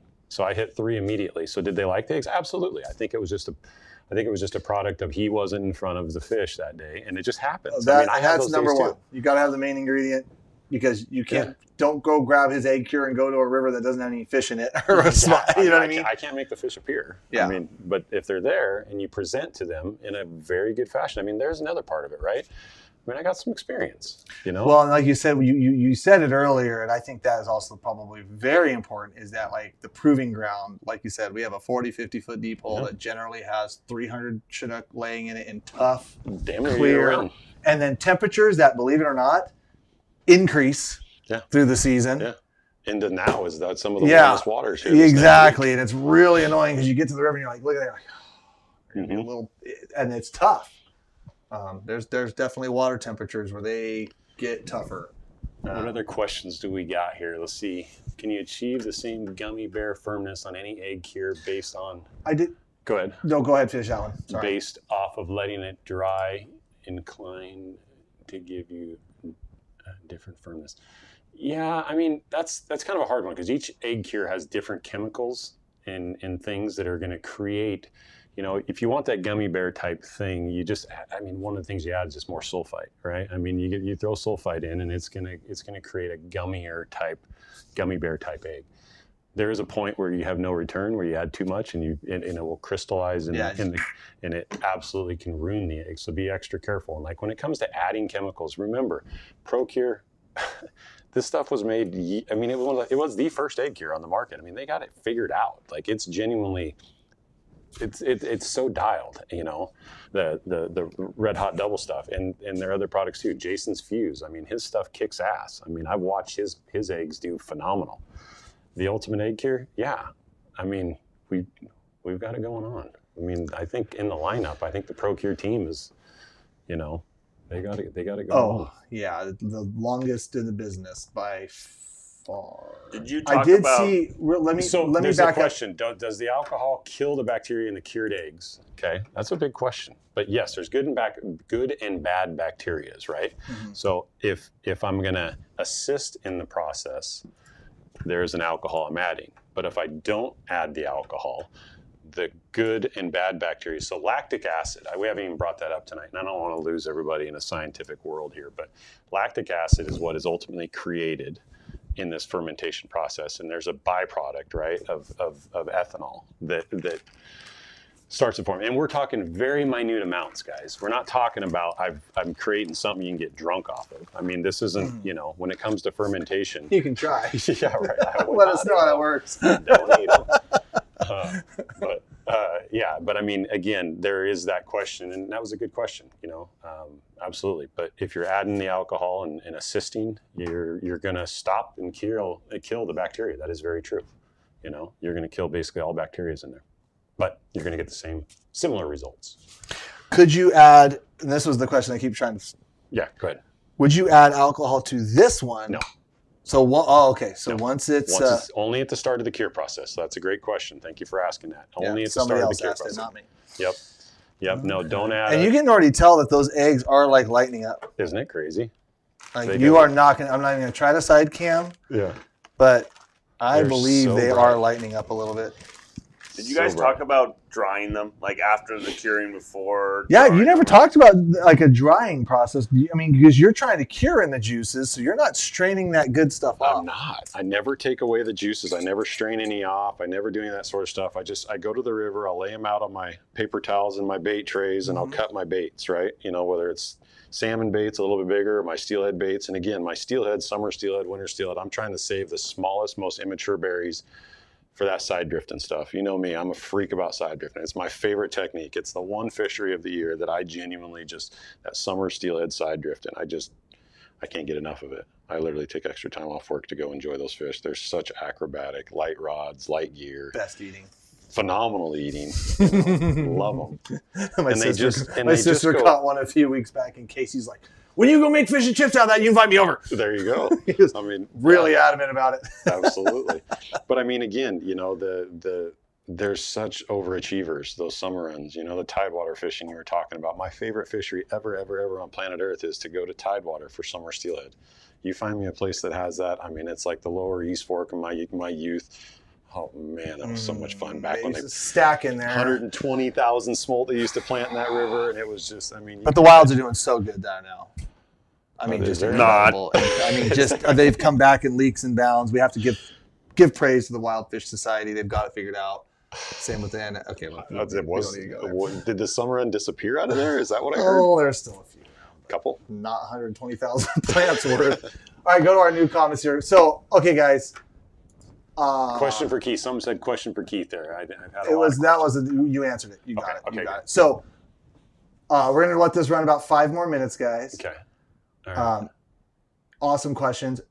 Just as a reminder, because I know you guys are probably going to want to, you can go back on the YouTube channel and watch the live feed.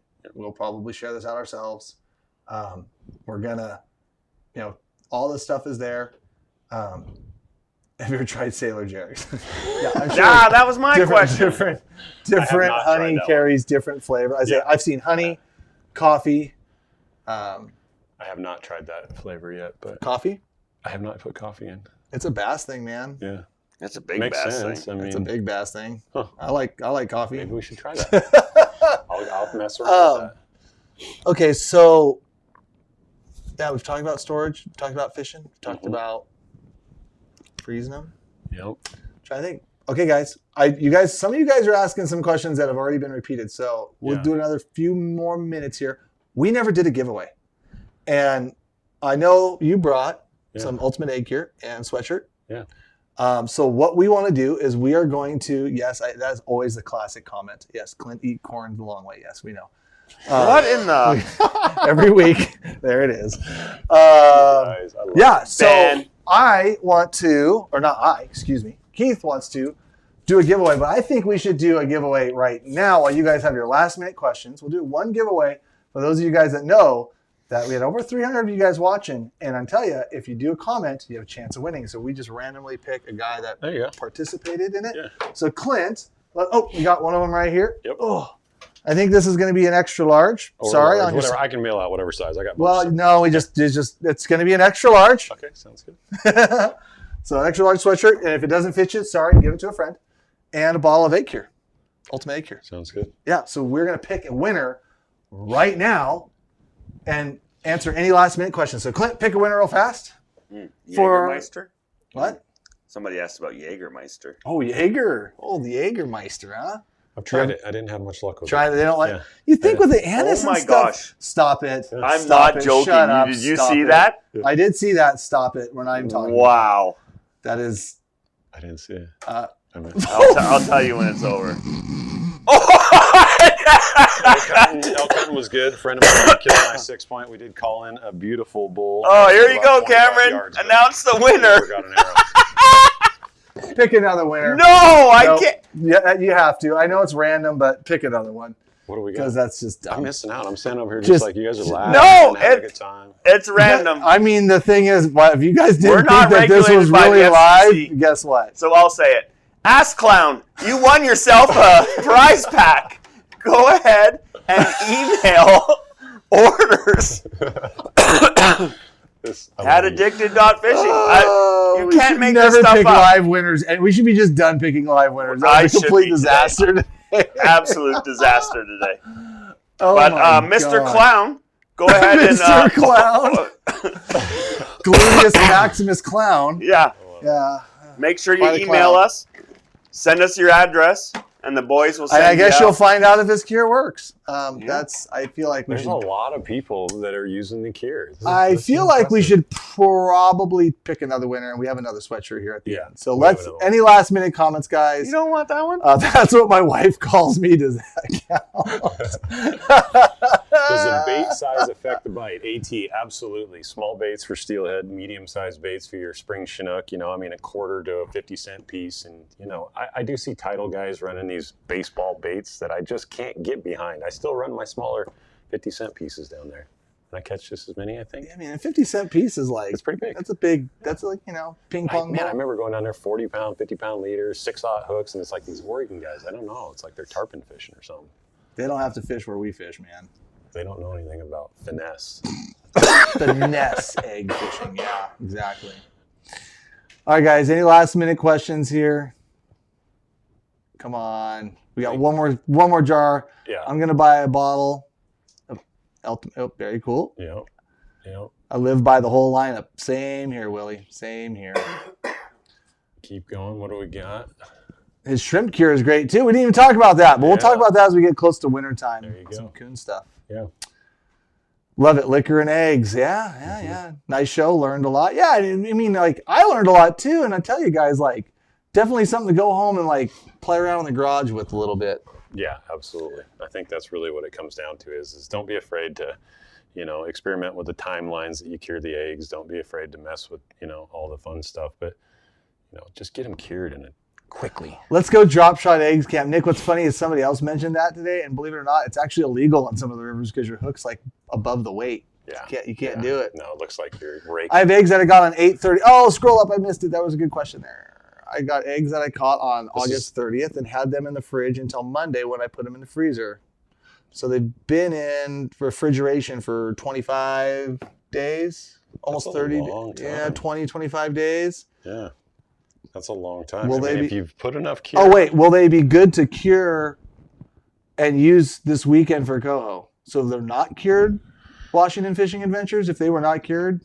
48 hours and beyond, basically. If I've got them out of the fish for over 48 hours, I'm just not curing them. I'm not doing it. If they sat in the fridge for a month and then, I don't know, man. I got to believe those look like raspberry jam with a darker flavor. What about adding the sperm sac chunks? Oh boy, here we go. Because that was a thing. I remember there was articles and magazines about it. Yeah, I genuinely did. I did it. I dehydrated it, powdered them up. Oh yeah. You know what my experience would have been? Nothing in difference. Yeah. Nothing in difference. What about adding what would you say for adding sardines? Yes. Tuna, sand shrimp powder. So all of that.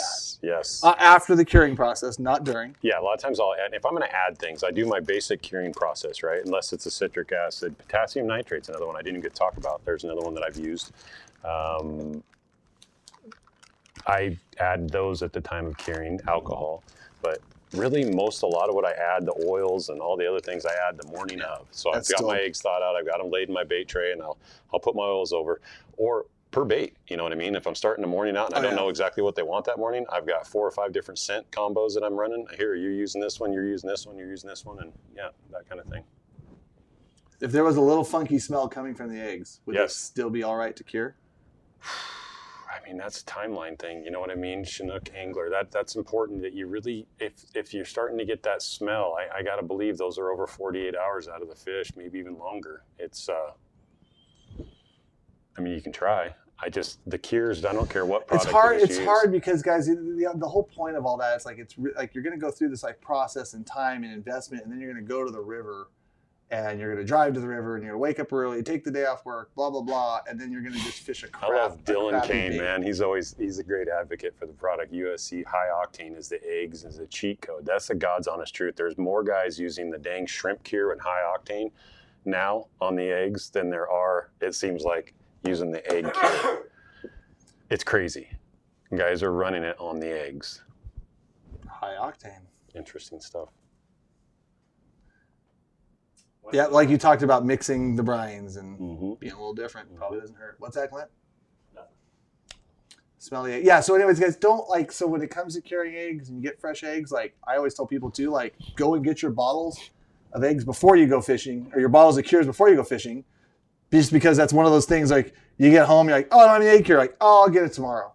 And then Russell Penny with a light vacuum seal in a bag work before freezing. I don't freeze my eggs in a bag. I freeze them in a jar for sure. I don't want them squished. Squishy.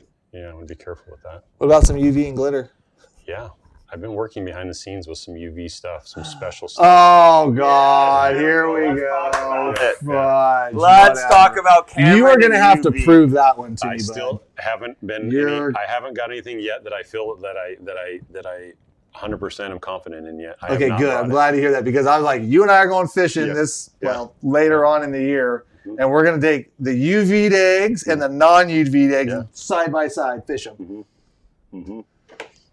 I have a thing against UV. Yeah, I've used it. I've tried it a bunch, and I haven't. Again, it's not my product. I haven't found it to be. It's not his product, guys. Yep. Yeah, there you go. Whatever happened to Fool of Fish and all those flasher enhancers where you sprayed the UV enhancer? Where did it all go? I mean, again, remember putting people liquid Martha's liquid Stewart's bluing or whatever that was. Oh yeah, I still do that though because it makes my hair look pretty. Yeah, there's UV in it. Oh shoot! Dang it, there's UV in it. Damn it! That's what I knew that was coming. Yeah. All right, guys. Do you have to cure your eggs using them the next day? Natural fresh work. You ever play with natural fresh eggs? There's one fishery that I'll tell you they'll eat them in it, and it's the craziest thing. You know what? The winter steelhead. Well, winter steelhead, because they'll eat anything. But no, you know what? Up in Alaska, you know what we could get to eat in the river if it was fresh egg, like out of the fish before? Freaking sockeye. No kidding. There's a non-egg biting. There's a non-biting son of a gun fish until you throw a fresh, like out of the fish bobber. We were fishing, so we were up there fishing grayling with little floats, and the sockeye were running. We caught a bunch of sockeye, and we're fishing grayling. Yeah. And took some eggs out. All of a sudden, boom, bobber's ring. It's the sockeye. Like, what? We repeated that over and over and over. No kidding. Wild. There you go. All you flossers out there, you don't need to do that. Anyways, okay. All right, guys. Really hanging in here? What's that? Are people really hanging in here? Oh, yeah. Oh, yeah. Oh, they'll hang in here till ever. All right, guys. Well, let's do this. We're going to let Keith go. We appreciate his time. For sure. I'd like to come back. I think we'll do it. We'll come back and do some coon shrimp stuff. There you go. Or maybe some egg stuff. Or maybe some fishing stuff. Maybe we should just go fishing with Keith. How about that? Film a couple episodes. Let's go. Be good stuff. All right, guys. Let's pick one more winner for those of you guys that commented, because if you figured out that if you comment, you win, as Mr. Clown figured out. And he said, I win. I can't believe it. Thank you very much. Well, thank you for commenting, Mr. Clown. Let's do one more winner for another Ultimate Egg Cure package with a ball of Cure, or a sweatshirt and a ball of Cure. Yep. And you guys tune in. Check out the podcast on Spotify. It'll be up in a few days on their Addicted Fishing. I saw the last one was like at the end of July, which was the last podcast we did. Those will be coming back out now again. And huge thanks to Keith and ProCure and Ultimate Egg Cure and everybody. And it's been fun. And this is a great freaking live feed and a lot to think about as we go into tributary season. And I got lots more to share, so someday we'll reconnect. We'll do it, man. Yeah. Appreciate it. All right, guys. Pick me a winner, Clint. Come on. He said, this is... nothing against, not to be mean, but the names tonight are just tough. Chaim Saturn? Saturn? Is that Saturn or Saturn? A Saturn. Ern. Huh? Saturn. E-R-N.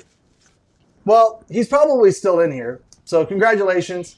If you need email orders at addicted.fishing, tell us what you want. Tell us you want the Ultimate Egg Cure package, and we will send you out a sweatshirt. There you go. And a bottle of Ultimate Egg Cure. All right. Next week, probably get Jason back in here. Probably start talking about some tributary stuff. Maybe Stubby. Everybody wants to talk about twitching, but we don't got no damn rain right now. It's coming. It's coming. I've heard that for 2 weeks now. Yeah, they've been saying that, haven't they? Yeah. Captain Morgan sales up 50%. There you go. I'm buying a bottle. Maybe we should go buy some stock in Captain Morgan's. I'm going to finish curing these eggs while we get this done. But that's right. Who won that? Might as well what? Chaim. Oh, there he is. He said woohoo, Saturn. Oh, yeah, man. So we'll send those out, guys. Email orders at addicted.fishing. Tell us you won. Give us an address. We'll send them out to you. I'm huffing it. I'm going to fish those in a few days. Yes, 7 to 10 to be exact. All right, guys. Thanks for tuning in. We'll see you all next week. No idea what we're going to be doing, but it'll be something tributary, and it'll be good. Later. Sounds good. Take care. Thanks.